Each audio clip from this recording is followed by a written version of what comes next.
My name is Megan Ross and I'm studying a Bachelor of Psychology at Monash University. So I graduated in 2019 with an ATAR of 95 and I was on the VC Honour Roll for quite a few subjects. So today I'm going to teach you how to study effectively and I'm going to talk about studying smarter, not harder. Once you start studying smarter, you'll be able to tackle the workload of Year 12 and you'll be able to start moving towards those higher grades.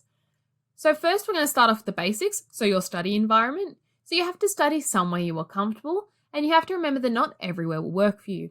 Now, I understand your bed is comfortable, but please do not study in your bed. Your bed is associated with sleep, so if you get into your bed, you're going to start feeling tired and you won't be studying very productively. In the reverse, you may start to associate your bed with study and you won't be able to sleep at night. Both are lose-lose situations, so please do not study in your bed. Wherever you do choose to study, it needs to have good lighting. It'll help you work better. And it also has to have minimal distractions. So this may be somewhere in your room, it may be the kitchen counter, it may be at a public library. Wherever you do choose to study, please put your phone away. I understand that everyone says this, however, there is a reason for it. If your phone is within kind of your field of view or within your reach, you will grab it every time you get a notification and you won't be very productive. Now, before you start studying, make sure you have a goal for your study session. What am I going to achieve in this 2-hour block? And before you start studying for the day, I would write down 3 things you need to achieve today. What are 3 non-negotiables? And when you discover these 3 non-negotiables, make sure you allocate time according to importance. The more important task should have more times and the less important task should have less time. So what's more important? Finishing your homework or studying for your SAC? So you'll be able to allocate your importance due to that. And you also have to remember a break is not a bad thing. You cannot study for 8 hours straight with no breaks. I promise it won't be productive and it'll just be gruesome. It won't turn out very well. So make sure you take breaks to eat, to drink, to maybe go for a walk, maybe watch a favorite episode of a show or something. And make sure you develop a routine. So when you develop this routine, make sure to schedule in those breaks. And every 2 hours you get up and go for a walk and you eat something. Now I'm going to take you through different ways to study. Now the best way to study is through active recall. So this is being able to recite information without prompts. This is essentially what you will be doing in the exam. So it is great to practice it in your study routine.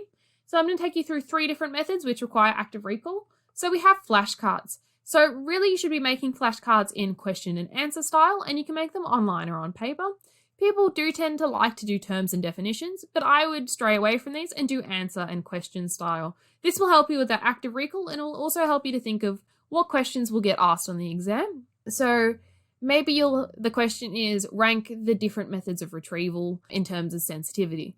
And then you'll have to be able to active recall the 4 different ones, sorry. So that's a great one to have on your flashcards. The next study technique is doing practice questions. Now, this is the best way to study because the more practice questions you do, the more likely you will encounter the same questions that'll be on your exam or SAC. So you should do as many as possible. Don't be afraid to make your own and don't be afraid to switch with your friend if they've made their own as well.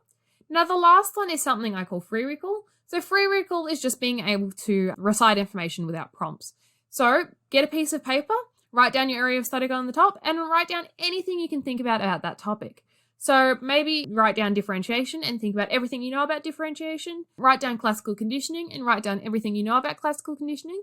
This will help you see if you know your definitions and what is associated with that area of study.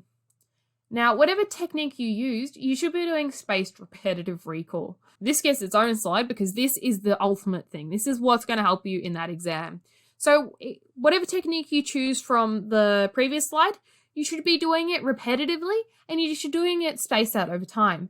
If you study a lot in one day, you're not going to remember it. You need to be studying a little bit every day and that'll help you cement those neural pathways in your brain and will help you to remember it in the exam.